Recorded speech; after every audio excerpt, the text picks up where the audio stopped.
एक दिन राजा कृष्णदेव राय के दरबार में एक व्यक्ति रोते हुए आया। उसने कहा, महाराज, मैं नामदेव पास के ही हवेली में काम करता हूँ। मेरे मालिक ने मेरे साथ धोखा किया है, मुझे न्याय चाहिए।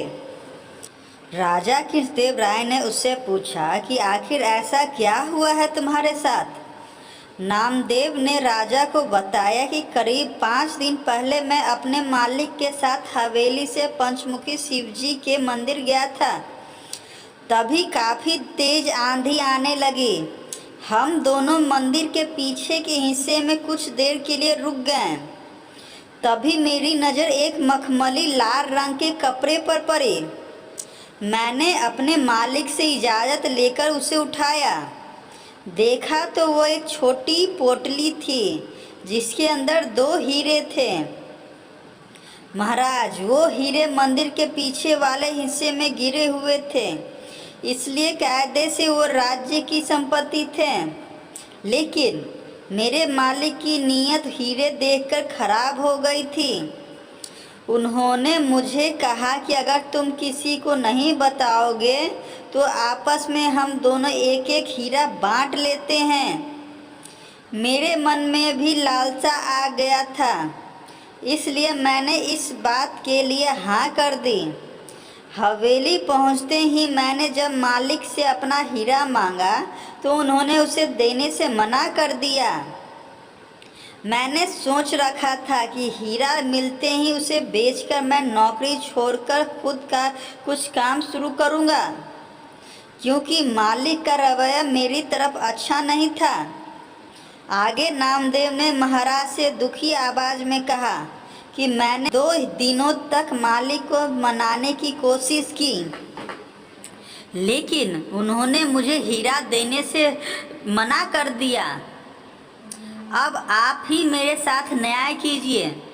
नामदेव की बातें सुनते ही महासम्राट ने तुरंत अपने सैनिकों को भेजकर अपने दरबार बुलाया।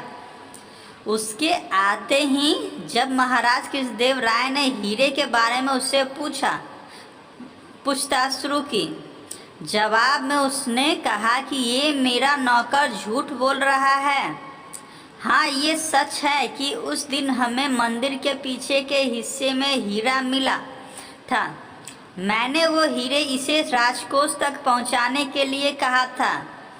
फिर 2 दिन बाद जब मैंने इसे हीरे जमा करने की रसीद मांगी तो यह घबरा गया और सीधे मेरे घर से निकलकर आपके पास आ गया।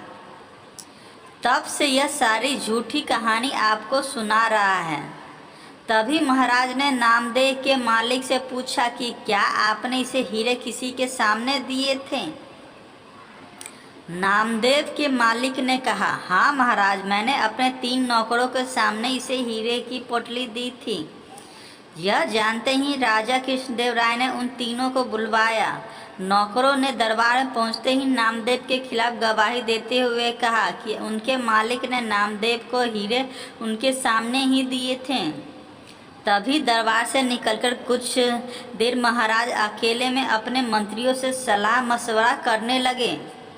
सबसे पहले राजा कृष्णदेव राय ने कहा कि मुझे नामदेव सच्चा लगता है। उनके अन्य मंत्रियों ने कहा कि महाराज, हम उन गवाहों को नज़रअंदाज नहीं कर सकते हैं। फिर राजा कृष्णदेव राय ने तेनालीराम की तरफ देखते हुए इशारों में पूछा कि उनका क्या कहना है। मुस्कुराते हुए तेनालीराम ने कहा कि मैं अभी सच और झूठ का पता लगा लूँगा, बस आप लोगों को कुछ देर पर्दे के पीछे बैठना होगा। राजा ने तेनालीराम की बात सुनते ही ठीक वैसा ही किया। दूसरे मंत्री भी राजा को देखते हुए पर्दे के पीछे बैठ गए। अब तेनालीराम ने अपने गवाह को बुलवाया और हीरे के बारे में पूछा। उसने वही पुराना जवाब दिया। फिर तेनालीराम ने कहा कि ये बताओ, वो हीरे कैसे दिखते थे? क्या तुम उनका आकार इस कागज़ में बनाकर दिखा सकते हो? उस गवाह ने कहा कि वो एक पोटली में थे, इसलिए पता नहीं कि वो कैसे दिखते थे। तेनालीराम ने पहले गवाह को वही रोकने के लिए कहकर दूसरे गवाह को बुलाया और वही सवाल पूछा। दूसरे गवाह ने कहा, मैंने वो दोनों हीरे देखे थे। फिर उसने कुछ अजीब से चित्र बना दिए।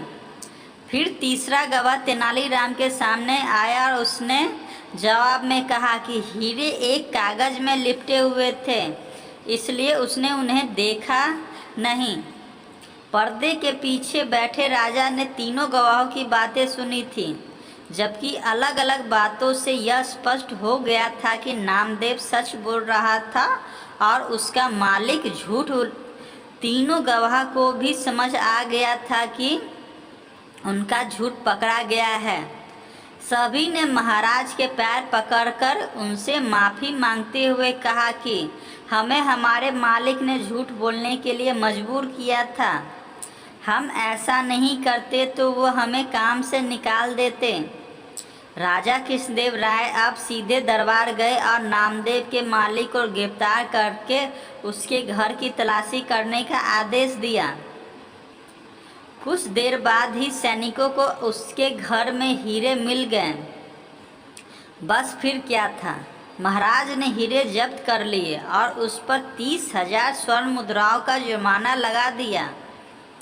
उसमें से राजा ने 10,000 स्वर्ण मुद्राएं नामदेव को दे दी।